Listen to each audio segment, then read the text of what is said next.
season of Bridgerton. They're called The Duke and I, which is like Daphne and the Duke, and then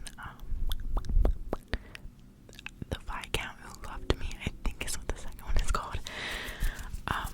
The third book is actually, I believe, Benedict's story, and then the fourth book is Colin's story.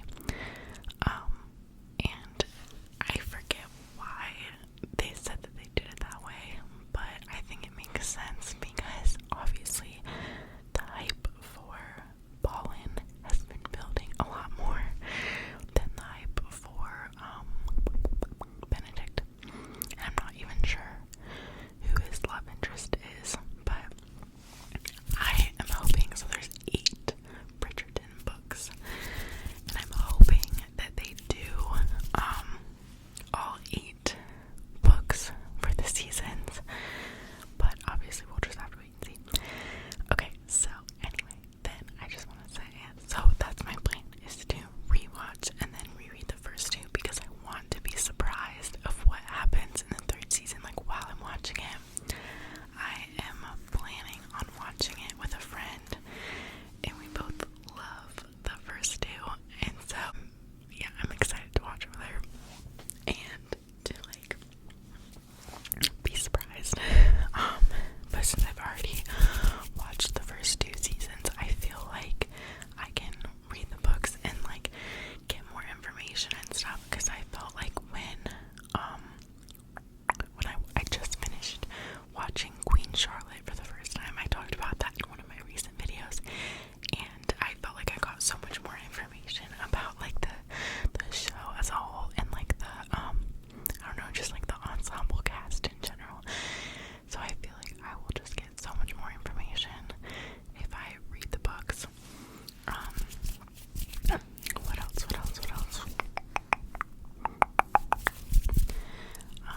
And then so I want to be surprised. So then I should talk about the first 2 seasons. So I am just gonna say it, unpopular opinion. The second season is my favorite over the first. I like the second season more than I like the first season, because I am a big fan of slow burn and enemies to lovers. Those are like 2 of my favorite tropes. So of course you put them together, obviously. And the other trope is like forbidden romance. That's a good one too. Not as good as enemies to lovers and slow burn, but still really good. And then with the first one, I liked it, but the Duke is a little bit toxic. Obviously, he's got daddy issues, so I guess he gets a little bit of a pass. But that one too. What? I'm trying to think. So the tropes in that one was kind of like, that was sort of enemies to lovers, and then friends to lovers, and then kind of back to enemies to lovers. And then there was also what's it called when you like fake dating? I guess would be the other trope. They were like fake courting and like sort of like a obligational marriage. I think that's like kind of the other trope.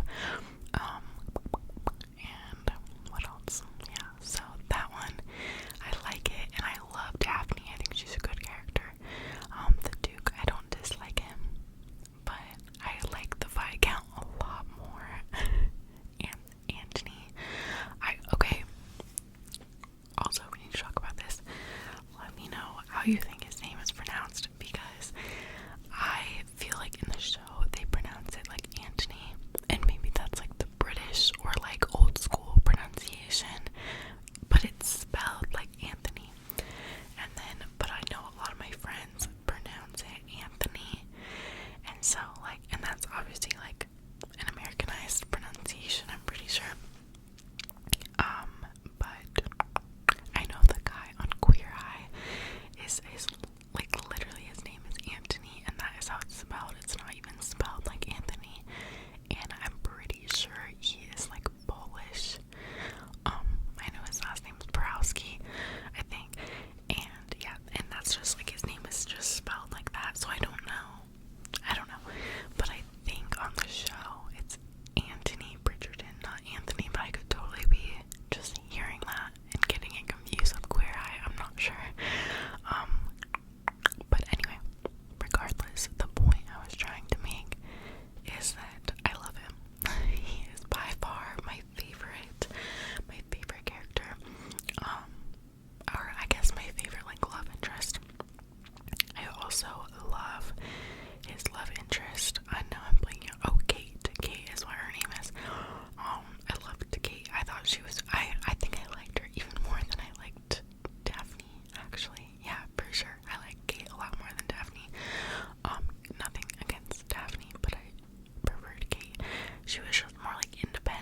obnoxious.